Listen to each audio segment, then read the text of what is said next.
Eu creio num tempo de restituição, irmão, em um tempo de alinhamento de Deus sobre a nossa vida, amém? Então há restituições de Deus na nossa vida espiritual, na nossa família, na nossa casa, no nosso ministério, em nome de Jesus, amém? Glória a Deus, que bom que você está aqui conosco hoje. Nós estamos em uma série de mensagens que tem como tema: você é a resposta, amém? Muitas vezes nós procuramos as respostas nas pessoas, nós procuramos as respostas nas coisas que estão ao nosso redor. Muitas vezes nós achamos que nós não chegamos lá, não conseguimos algo na nossa vida, porque nos faltou recurso, porque nos faltou dinheiro, porque nos faltou, pessoas para nos ajudar. Mas a grande verdade é que a maioria das pessoas que não chegam lá, elas não chegam lá por causa delas mesmas. Muitas vezes nós terceirizamos as nossas responsabilidades, nós terceirizamos aquilo que é nossa responsabilidade. Você tem o governo da sua vida, amém? O governo da sua vida não é de outra pessoa, né? O governo da sua vida não é da sua mãe, não é do seu pai, não é do seu irmão. É você que tem o governo da sua vida. Mas você pode entregar o governo da sua vida a Deus, amém? A Deus, que é muito mais poderoso. E essa série de mensagens fala sobre isso. Nós falamos já sobre onde está o Elias dessa geração. Nós falamos domingo passado sobre ousadia para ser a boca de Deus. E hoje eu quero falar sobre coragem. Coragem para realizar o extraordinário. Deus tem coisas extraordinárias para fazer na nossa vida, irmão. Deus, ele pega as pessoas mais inusitadas do mundo, e Deus bota para fazer grandes coisas. Deus, ele pega um mendigo, o salmista diz isso, e Deus faz assentar no lugar de príncipe. Deus, ele pega, irmão, pessoas que estão lá no final da fila, e Deus coloca no início da fila. Então Deus, ele é um Deus de coisas extraordinárias. É um Deus que faz coisas grandiosas. E muitas vezes nós temos esquecido disso na nossa vida. Nós achamos que o Deus a quem nós servimos, ele é um Deus fraco. Ele é um Deus que não pode fazer o impossível. Ele é um Deus que não pode restaurar, como restaurou o casamento de Rodrigo e Jamile, conforme o testemunho.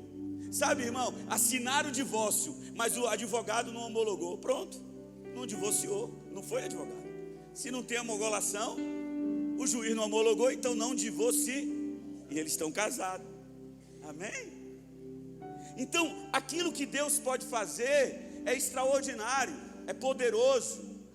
A Bíblia fala: quem conheceu a mente do Senhor, quem deu primeiro a Ele para depois receber. Deus, ele chega para Jó e pergunta: aonde estava você quando eu criei os luminares? Aonde estava você quando eu fiz separação entre o céu e a terra? Onde estava você, Jó? Para você me perguntar algumas coisas. Eu sou o Deus do extraordinário. É o Deus que tem todo o poder. A Bíblia fala em Apocalipse capítulo 5: quem abrirá o selo? Quem terá o poder de abrir o selo? E ele se apresenta lá: eis o Cordeiro de Deus. Ele tem o poder de abrir os selos, aleluia. E na sua coxa está escrito: Rei dos Reis e Senhor dos Senhores. Então Deus a quem nós servimos, ele não é um Deus coitadinho. Ele não é um Deus fraco. Ele é um Deus poderoso, amém? Ele é conhecido como o El Shaddai. Eu já falei sobre isso aqui por duas vezes na Bíblia.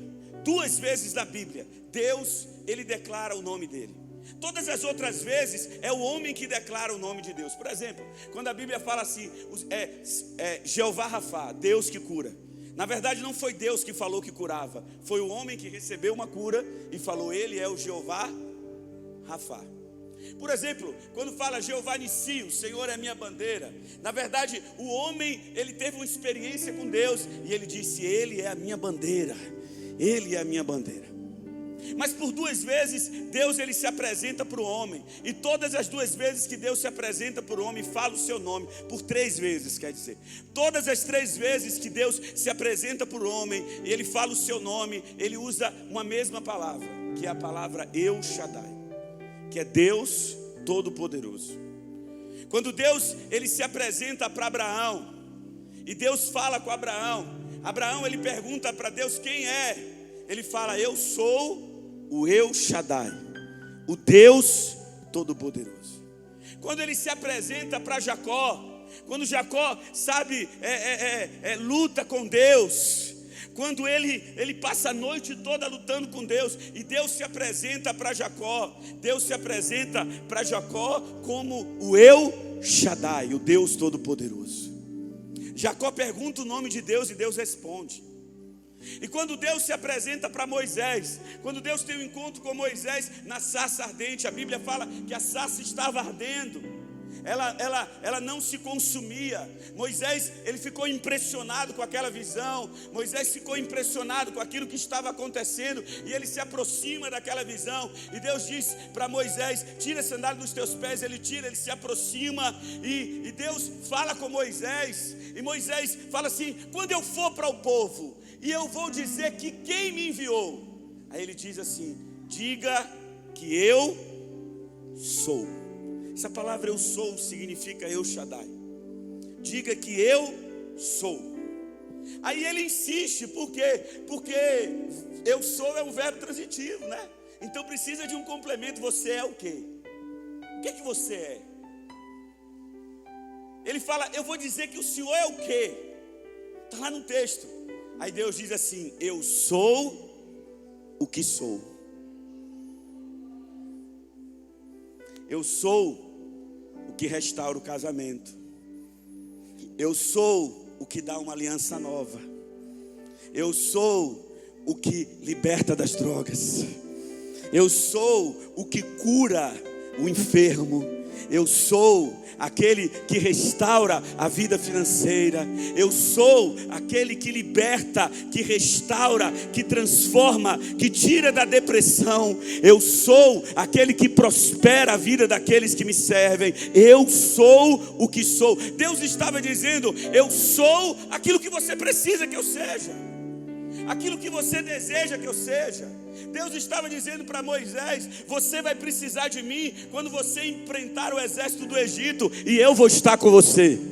Você vai precisar de mim quando faltar pão no meio do deserto, e eu vou ser o maná do céu. Você vai precisar de mim quando faltar água, e eu vou fazer a água brotar da rocha. Você vai precisar de mim quando faltar carne, e eu vou mandar codornizes. Então eu sou o que sou, amém? O Deus a quem você serve, meu irmão, é o eu sou o que sou. É aquele que é poderoso para fazer infinitamente mais do que tudo que você pede ou pensa.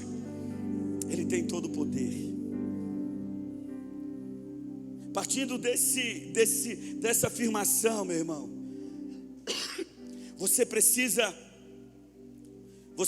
ter coragem para viver o extraordinário de Deus.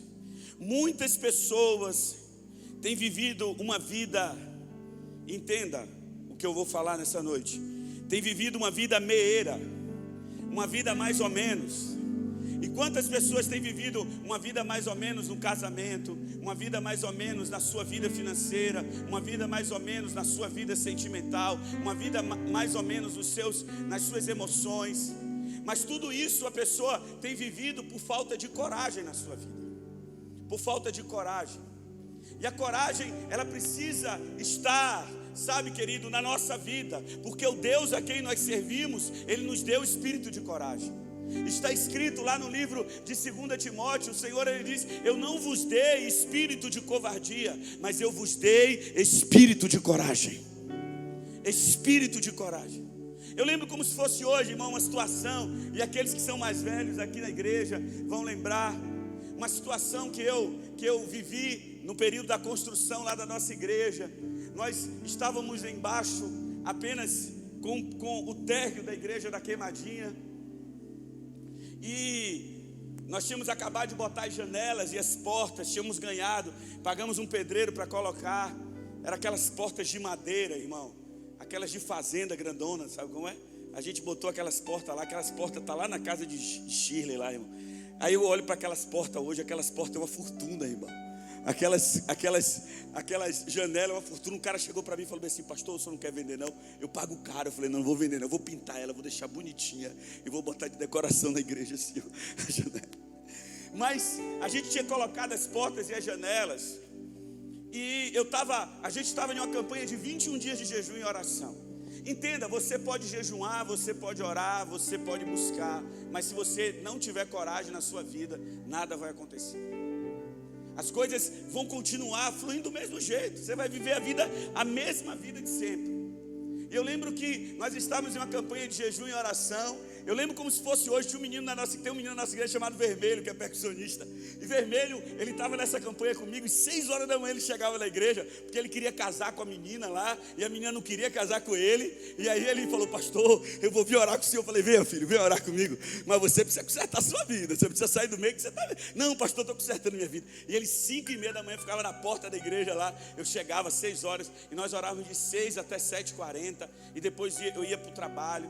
E eu lembro que em uma dessas orações Deus falou comigo. E Deus falou para mim assim: você precisa começar a construir o primeiro andar da igreja. Irmão, nós não tínhamos nada. A gente não tinha dinheiro. A gente malmente tinha um dinheiro. A igreja estava sem piso, a parte de baixo. E Deus falou para mim: construa o primeiro andar. E eu falei: meu Deus, como eu vou construir esse primeiro andar? Mas entenda uma coisa, irmão. Deus, e eu vou pegar uma frase aqui do Léo do Vale, que ele ministrou esses dias na nossa igreja.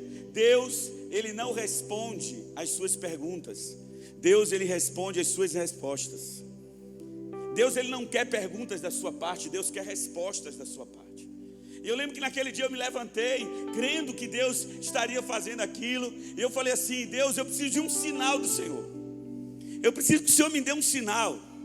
Não é medo, irmão, eu não estava com medo, mas eu precisava de um sinal. E você pode fazer prova de Deus. Está lá no livro de Malaquias: fazei prova de mim. Deus, ele gosta de ser provado, irmão. Sabe, ele gosta porque o nome dele é glorificado. Agora também para de ser besta, de ficar provando Deus toda hora. Tem gente que é assim, Deus fala com ele aqui, aí ele fala: deixa eu ver se é verdade mesmo. Deus, se for da tua vontade, o Senhor vai usar fulano de tal para falar comigo. Aí Deus usa fulano de tal para falar com ele. Daqui a pouco ele fala: Deus, mas eu preciso de outra confirmação, Senhor. Tem gente que está vivendo só de confirmação e não vive da promessa. Tem gente que vive de confirmação e não consegue viver aquilo que Deus tem na vida dele. Sabe por quê? Porque ele só está confirmando, mas está na hora de você viver aquilo que Deus tem na sua vida. As promessas que Deus liberou para a sua vida. Eu lembro que eu falei: Deus, me dá um sinal. Tem um pastor aqui em Feira, eu não tenho amizade com ele, sabe? Amizade assim, de conversar. Eu conheço ele só no Facebook. Na época era Facebook, né? Eu conhecia pelo Facebook. Mas tinha uma menina na nossa igreja que trabalhava de cozinheira na casa dele, né? E aí ela estava lá. Ele mora ali perto da Queimadinha, ali perto da igreja. E ela estava lá e ele chegou para ela e falou assim: vem cá, pastor Neto está construindo a igreja, que eu vi lá no Facebook, né? Aí ela falou: a gente está construindo a igreja lá, está uma bênção. E ela começou a falar para ele. Ele falou: olha, eu estava orando e Deus mandar uma semente para ele. Aí eu falei bem assim, aí ela falou bem assim: ah, que bom, o senhor vai ligar para ele? Ele falou: não vou ligar para ele não, eu vou mandar a semente. No outro dia estava eu lá, irmão. Nós não estávamos em construção, irmão Zé. A gente não estava construindo lá. Está eu no jejum e oração. 7h40 da manhã para uma caçamba na porta da igreja. Uma caçamba cheia de brita. Eu falei: meu Deus do céu, quem mandou essa brita? Mas na hora que a caçamba parou, Deus falou comigo: este é o sinal para você começar a obra. Ele deu a ré, o menino falou: aqui é a Comunidade de Esperança. Eu falei: irmão, não tem nome, até hoje eu acho que só tem o nome Esperança. Até hoje eu não fiz a fachada da igreja.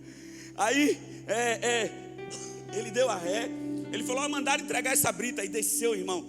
Foi aquela caçamba de 7 metros de brita, meu irmão. Bah! Eu falei: meu Deus, tanta brita, para que tanta brita? Brita é cara, irmão. E aí eu falei: tá bom. Eu entendi que aquele era um sinal de Deus. Liguei para o tesoureiro da igreja, falei bem assim: irmão, quanto é que a gente tem no caixa da igreja? Eu quero construir o primeiro andar. Ele falou: você está doido? A gente nem acabou de pagar as coisas que tem que pagar. Eu falei: mas a gente vai construir o primeiro andar. Aí ele falou assim: a gente tem R$800 no caixa da igreja. Eu falei: para que tanto dinheiro no caixa da igreja? Misericórdia, que igreja milionária é essa? Uma igreja com tanto de irmão, R$800? Você faz um bocado de coisa hoje, irmão? Uma igreja milionária dessa? E aí o que acontece? Ele olhou assim para mim, né? E graças a Deus, irmão, que os irmãos já conhecem a minha loucura. E ele falou assim: se o senhor está dizendo, então bora. Então bora. Se o senhor está dizendo, eu falei: pronto. Chamei o pedreiro, falei: varão, quanto é que você faz para construir o primeiro andar? Ele, na época eu acho que foi R$5.000, 5.700, alguma coisa assim. Eu falei: beleza, eu tenho todo esse dinheiro aí. Todo esse dinheiro eu tenho aí. Pode começar. Aí eu falei: você precisa de quê? Ele falou: eu preciso de bloco e eu preciso de cimento. Naquela época o bloco era R$300 o milheiro. Aí eu falei: pega o milheiro de bloco e pega saco de cimento, bota para cima. Começou. Aí ele começou a levantar, né? Aí ele começou a levantar. Viu, irmãs? O senhor que trabalha com isso. Começou a levantar. E aí foi criando, sabe? Criando a altura. Não tem a altura do levante?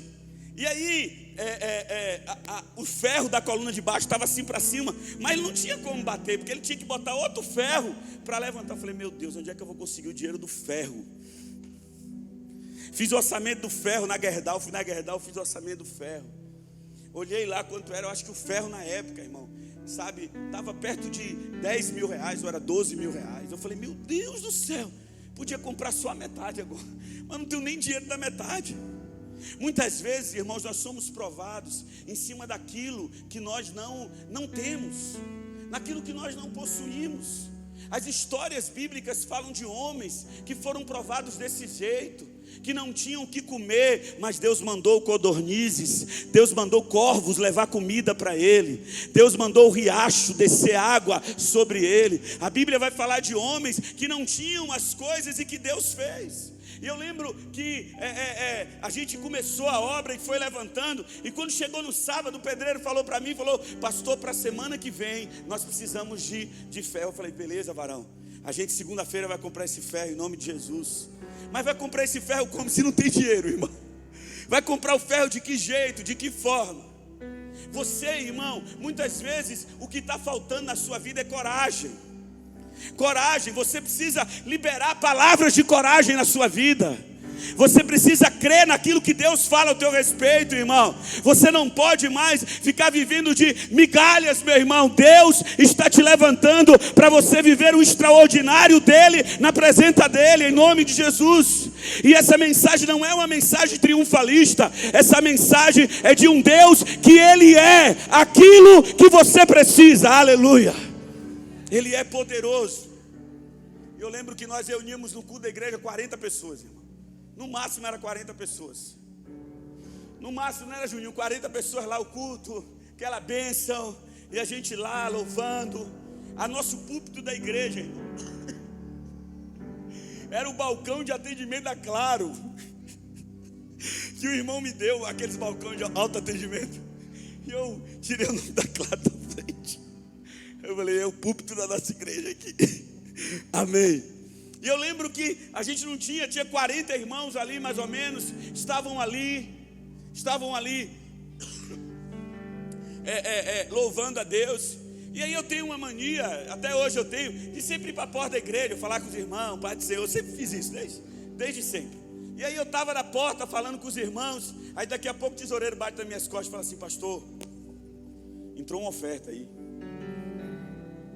Eu falei: sim, varão, todo dia entra oferta. O que foi?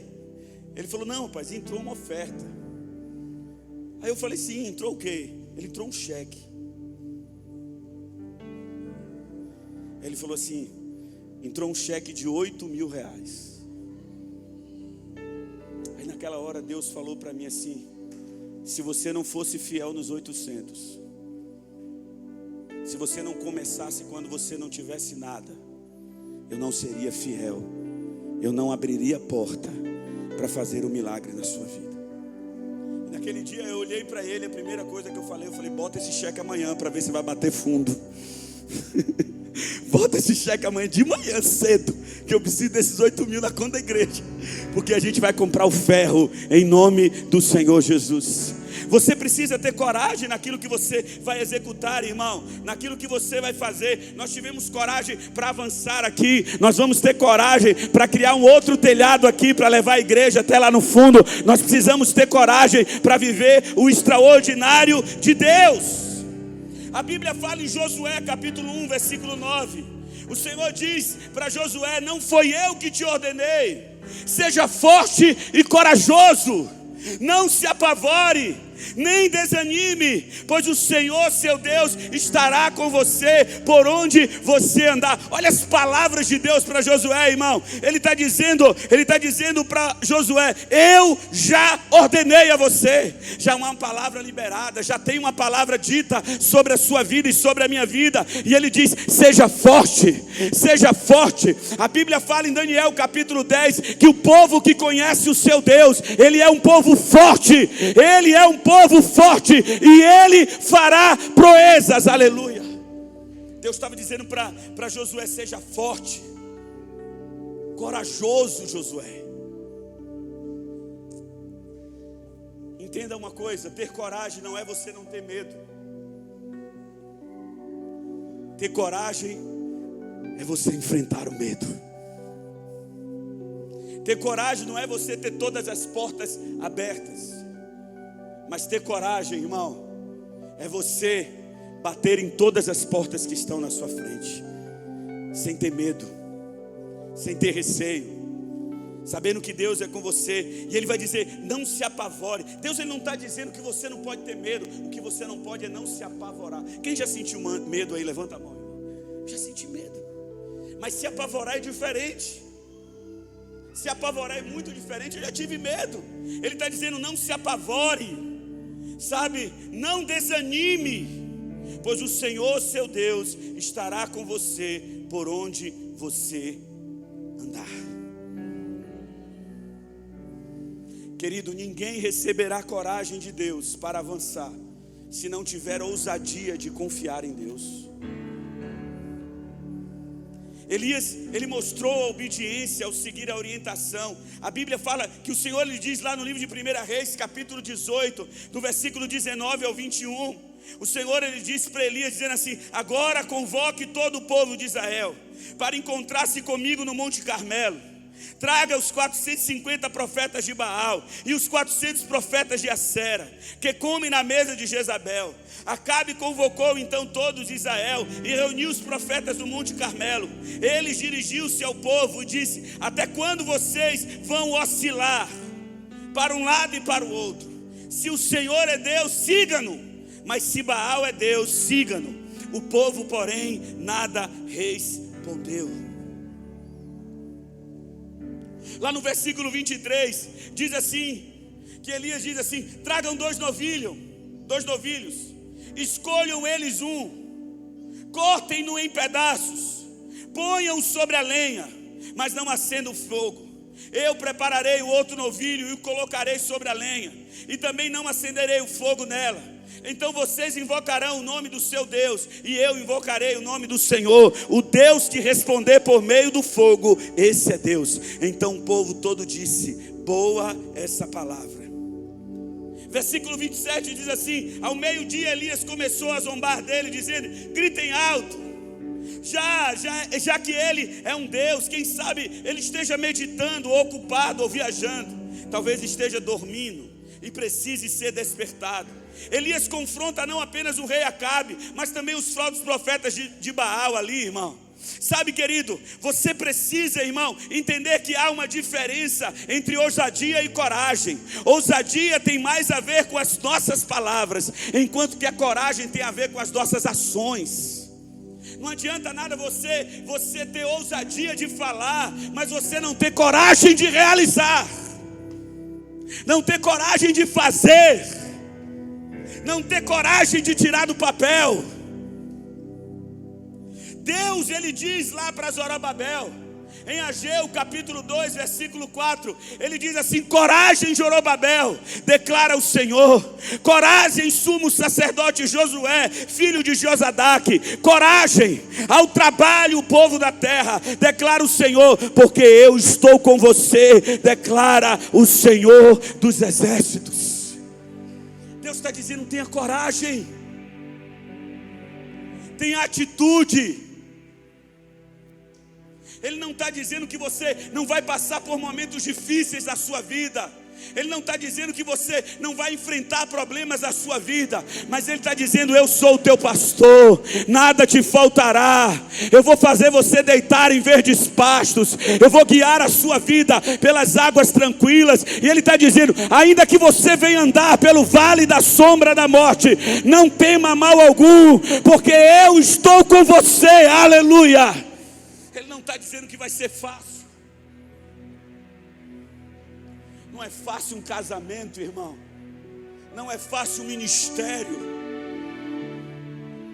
Não é fácil, é difícil. Mas quando eu vou para o encontro com Deus, irmão, eu vejo tudo que Deus fez na vida do povo lá, meu irmão, eu falo: vale a pena.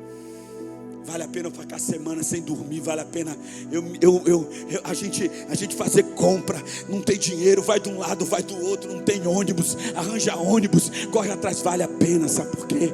Porque isso é ter coragem, coragem naquilo que Deus pode fazer na sua vida. Quem sabe o que está faltando hoje é você ter uma atitude de fé, é você virar uma chave na sua vida, você sair da sua zona de conforto, você sair desse lugar que está acomodando a sua fé, que está acomodando a sua vida. Muitas vezes nós dizemos: Deus, eu quero que o Senhor me use. Mas sabe o que é que o Senhor fala para os seus discípulos? Sabe o que o Senhor fala para os seus profetas? Ele diz: abre a tua boca, que eu te encherei. É eu que vou encher a tua boca, mas eu não vou abrir a sua boca. Quem abre a boca é você.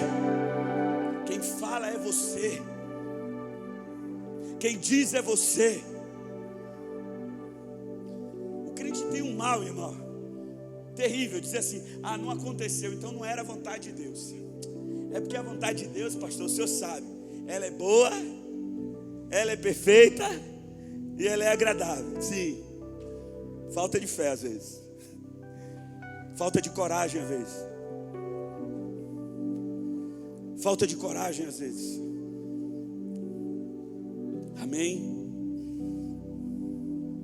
Sabe, Deus, Ele disse para Josué: seja forte e corajoso.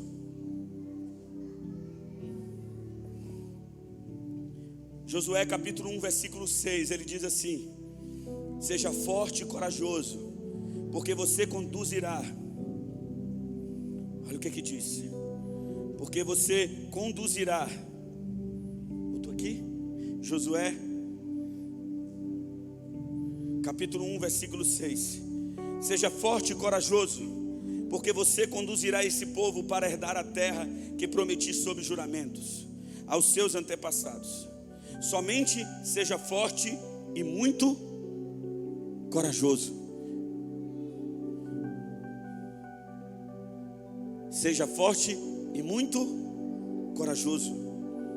Muito corajoso. Jesus, ele disse em João capítulo 14, versículo 12, ele diz assim: na verdade vos digo, que aquele que crê em mim também fará as obras que eu fiz.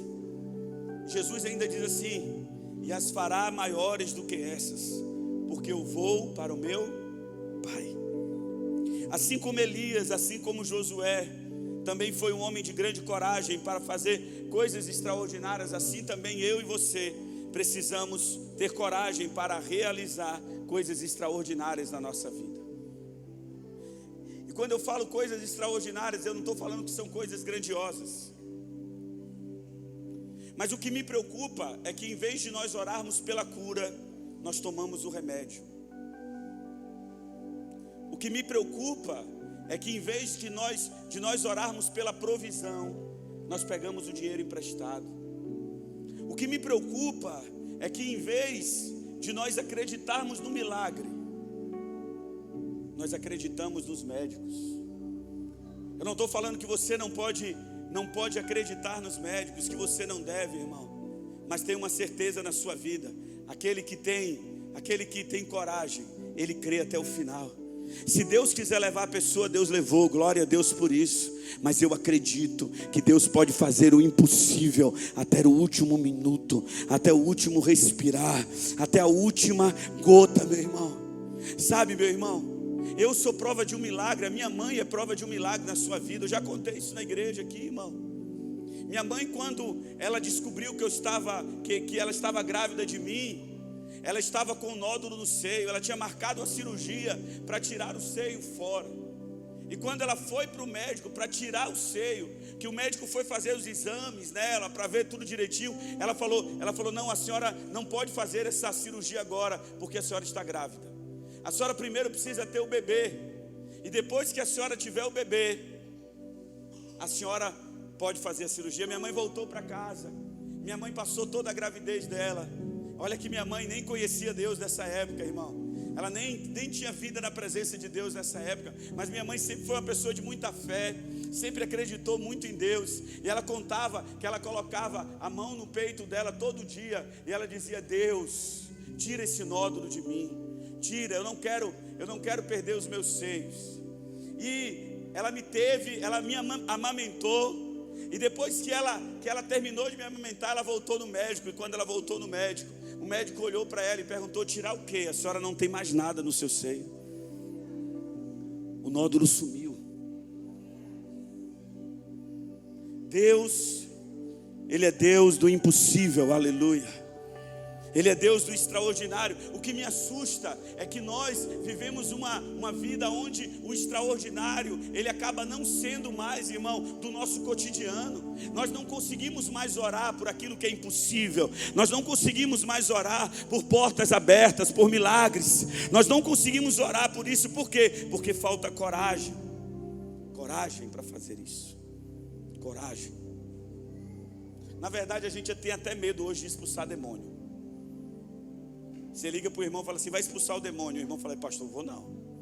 Aí é coisa de pastor, pode ir lá. Esse negócio de demônio. Aí um irmão chegou para mim e falou assim: eu não sei. Ué? Como é que sabe expulsar demônio? Tem um curso na igreja de expulsar demônio, irmão. Você vai fazer assim, assim, assim. Não, você precisa ter coragem. Quem é maior na sua vida, é Deus ou o diabo? Você é selado pelo Espírito Santo, amém? 1 João capítulo 5 diz: aquele que é nascido de Deus, o diabo não pode tocar. O diabo não pode tocar na minha vida, o diabo não pode tocar na minha família, ele não pode tocar na minha casa, ele não pode tocar nos meus negócios, ele não tem poder sobre a minha vida. Mas eu preciso ter coragem, amém? Então eu quero trazer alguns pontos para você nessa noite. Vou começar a pregar agora, glória a Deus. Primeiro, faça a sua parte e confie nas promessas de Deus. Deus, ele disse para Josué: seja forte e corajoso. Faça a sua parte. Faça a sua parte. Josué tinha uma promessa, não tinha? Tinha uma promessa de herdar a terra prometida, mas ele tinha que fazer a parte dele. Quando cremos que Deus tem o melhor para a nossa vida e vencemos o medo e o desconhecido, irmão, nós começamos a avançar para o destino profético que Ele tem na nossa vida. Quem sabe você paralisou a sua vida, você paralisou a sua fé, você paralisou o seu ministério, porque o que está faltando muitas vezes é você fazer a sua parte, você começar, você fazer. Eu lembro muito, irmão, quando eu falo disso, do mochila nas escolas. O que eu mais vejo é as pessoas dizendo: as escolas estão fechadas. Tá não, irmão, as escolas estão todas abertas. Se eu pudesse, eu colocava aqui agora o áudio do diretor do colégio aqui, que eu vou agora essa semana, aí do Carneiro. Ele dizia assim: meu filho, eu preciso que você venha aqui, por favor, venha na escola. Entenda uma coisa, irmão, o que falta é coragem de nós irmos lá, de nós dizermos que Jesus é a solução. Sabe o que é que falta? Falta coragem de você chegar no seu vizinho e falar de Jesus. Falta coragem de você chegar para o seu parente e falar de Jesus. Falta coragem de você chegar para os seus amigos e falar de Jesus. O que falta muitas vezes é coragem. Porque hoje nós vivemos no meio de pessoas que não querem se expor. Eles querem fazer a política da boa vizinhança. É aquilo que eu falei no domingo, né?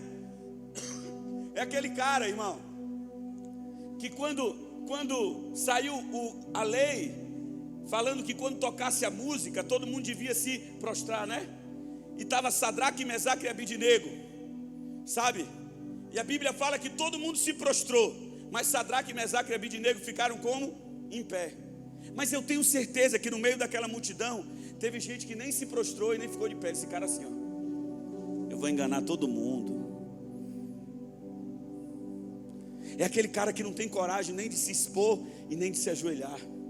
É aquele cara que é morno. É aquele cara que não é frio e nem é quente. É aquele cara que não consegue viver a vida com intensidade, irmão. Levanta as tuas mãos para o alto aí, meu irmão. Eu quero liberar essa palavra profética na sua vida. Que você viva intensamente as promessas de Deus para a sua vida. Chegou o tempo de você viver em intensidade aquilo que Deus tem profetizado, aquilo que Deus tem falado na sua vida. Não de uma forma meieira, não uma forma de qualquer jeito, mas uma forma intensa naquilo que Deus está liberando sobre você, meu irmão. Em nome de Jesus. É tempo de você viver as promessas de Deus para a sua vida. Aleluia. Faça a sua parte. Deus tem um plano para mim. Deus tem um plano para mim, Daniel. Lá em Jeremias capítulo 29, versículo 11, ele diz: eu bem sei os planos que eu tenho acerca da sua vida. Você pode escrever todo o seu plano, irmão. Você pode dizer, eu quero ser médico. Eu quero ser doutor. Eu quero ser um empresário muito rico. Você pode fazer todos os planos que você quiser, mas você também pode escolher e dizer assim: eu quero cumprir o plano que o Senhor fez para a minha vida. Você pode escolher isso. Isso pode ser doloroso. Isso pode ser complicado. Isso pode roubar seu tempo. Você pode até ficar sem tempo, Iago, de fazer a barba e de cortar o cabelo. Isso pode roubar, irmão, muitas coisas da sua vida. Mas uma coisa é certa: você vai saber que você está no centro da vontade de Deus para a sua vida. E o centro da vontade de Deus é o melhor lugar para nós estarmos. O centro da vontade de Deus. Sabe, Ele quer te usar no teu trabalho, Ele quer te usar na sua escola, na sua faculdade, na sua família. Mas para isso, você precisa de coragem. Coragem para obedecer a Deus em tudo. Deixa eu dizer uma coisa para você. Eu não sei quantos de vocês já aconteceram com você. De você, vem cá, William, vem cá. De você estar num lugar ali. Aí, fica aí, William, fica aí. Você está aqui num lugar assim, sentado, conversando aqui com o Bruno, tal, batendo papo. Aí daqui a pouco Deus falar com você, vai lá em William. E fala para o William que eu sou o Deus que está trabalhando pela vida dele. Aí você fica assim, né? Qual é o seu primeiro pensamento? Você vai dizer assim: eu tô doido. Quem já falou isso, irmão? Levanta a mão. Eu já falei, eu vou mentir para você. Falei, eu tô doido. Ou então você vai dizer assim, ó: bem que uma coisa me disse para me fazer isso. Quem já falou que uma coisa disse aí? Quem já chamou Deus de uma coisa aí? Levanta a mão. Eu já chamei Deus de uma coisa. Uma coisa estava me dizendo que era para mim na sua casa hoje. Mas você precisa de coragem para levantar e ir andando até o William. Sabe por que você precisa de coragem? Porque você vai ter medo de errar. Mas entenda, quando você obedece a Deus e você tem coragem, você muda o destino de outras pessoas. As pessoas são, você é a resposta na vida de alguém. Obrigado, William. Eu estava com Rebeca. Nós fomos para um chá de fralda. Júnior deve conhecer ele, Tan, irmão de Abimael. E aí Tan me ligou e falou: meu pastor, vem orar aqui. É o chá de fralda da minha filha. Eu quero que você venha orar. Eu falei: varão, que hora? Ele: 6 horas. Eu falei: no horário do culto eu vou passar aí. Eu fui. Eu tinha muita coisa para fazer, mas eu fui. Cheguei lá, cheguei 5:30. O chá de fralda nem arrumado estava ainda. Aí minha esposa já bradou no carro. A pastora já... Você sempre é o primeiro a chegar. Você chega antes de todo mundo. Rebeca pequenininha no carro. E aí nós estávamos lá, sabe por quê? Porque nós não conhecemos o caminho do Senhor. Nós não sabemos o propósito de Deus. Rebeca, ela chegou para mim e ela falou, era pequenininha, ela estudava na UFES, e ela falou assim: meu pai, aqui é a casa da minha amiga, esse condomínio é a casa da minha amiga Lana. Eu falei: oxe, Rebeca, a casa de Lana é aqui. É, meu pai. Aí Érica: é aqui mesmo, eu trouxe ela aqui num dia. Eu falei: é mesmo? A Rebeca: eu quero ir na casa dela, eu quero ir na casa dela. Eu não conhecia o pai, eu não conhecia a mãe, eu não conhecia ninguém, irmão. Imagine, qual era o meu medo? Eu falei: rapaz, eu não conheço ninguém, eu vou fazer o que lá? O que é que eu vou fazer na casa dele? Rebeca: eu quero ir. Eu falei: bora lá então, rápido. A gente desceu a rua, eu, a pastora e Rebeca, a gente desceu a rua. Rebeca era pequenininha, devia ter uns 6 anos de idade. E a gente, 6, 7 anos, a gente desceu a rua. E ela: aqui é a casa dela, meu pai. Tá eu lá batendo na porta de um cara que eu nunca vi na minha vida. Nunca vi nem mais branco, nem mais preto. E eu bati na porta dele lá. E aí ninguém atendeu. Eu falei: vamos embora. Ninguém atendeu, bora embora. Tá fazendo o que aqui? Vamos seguir nosso caminho. Mas Deus tem os seus planos. Aí Rebeca veio correndo e bateu mais forte na porta assim: eu quero falar com Lana. Bateu. Aí daqui a pouco a mãe dela abre a porta chorando. Mas vocês sabem, irmão, naquele momento que o clima muda. O clima muda. Já chegou? Não? Pronto, me deu só um toque. Você sabe aquele momento que o clima muda assim? E você percebe que Deus entrou no negócio? Você fala assim: meu Deus, o que está acontecendo aqui? Aí eu olhei para ela e falei para ela assim: você está chorando por quê? Aí quando eu falei: você está chorando porque, ela pegou na mão da pastora e começou a chorar. Aí eu falei: meu Deus do céu. Aí eu olhei assim, entre a porta o marido estava lá, sem camisa, de short. E eu falei para ela, o que é que eu posso fazer agora? Olhe para mim, ter coragem. Você é a resposta na vida de alguma pessoa. Eu olhei para ela e falei assim: eu posso entrar? Aí naquela hora, irmão, esqueça tudo, parou medo, parou tudo. Eu já estava cheio do Espírito Santo. Eu falei: posso entrar na sua casa? Aí ela falou assim: não, é porque Lana não está aqui. Aí eu falei: mas eu posso entrar? Eu queria falar com você. E aí eu posso entrar, e eu já fui entrando.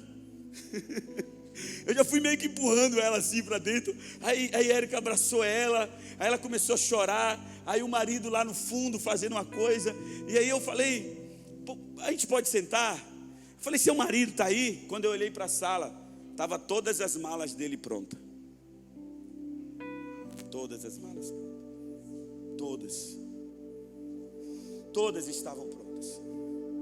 E eu cheguei para ela e falei assim: senta aqui comigo. Chamei ele, falei: vem cá, pai, senta aqui comigo. Ele sentou. Em um primeiro momento, aquela cara mais fechada. Aí eu falei para eles assim: vocês conhecem Deus? Quando eu falei assim: vocês conhecem Deus, eles começaram a chorar, os dois. Os dois desviados, afastados dos caminhos do Senhor. E eu comecei a contar o testemunho, porque eu desci na casa dele. Eu falei: irmão, você sabe a probabilidade de Deus mandar um pastor na sua casa no momento que você está indo embora? Um pastor que você nunca viu na sua vida. Você entende que isso tem a mão de Deus nisso? E ele começou a chorar. Resumindo, minha filha hoje tem 14 anos. Ele já tem 7 anos juntos e eles não se separaram naquele dia. Você é a resposta para aquele que precisa, mas você precisa ter coragem. Deus está dizendo para você nessa noite: seja forte e corajoso, amém? Eu quero te convidar a você ficar em pé em nome de Jesus, e eu termino essa mensagem.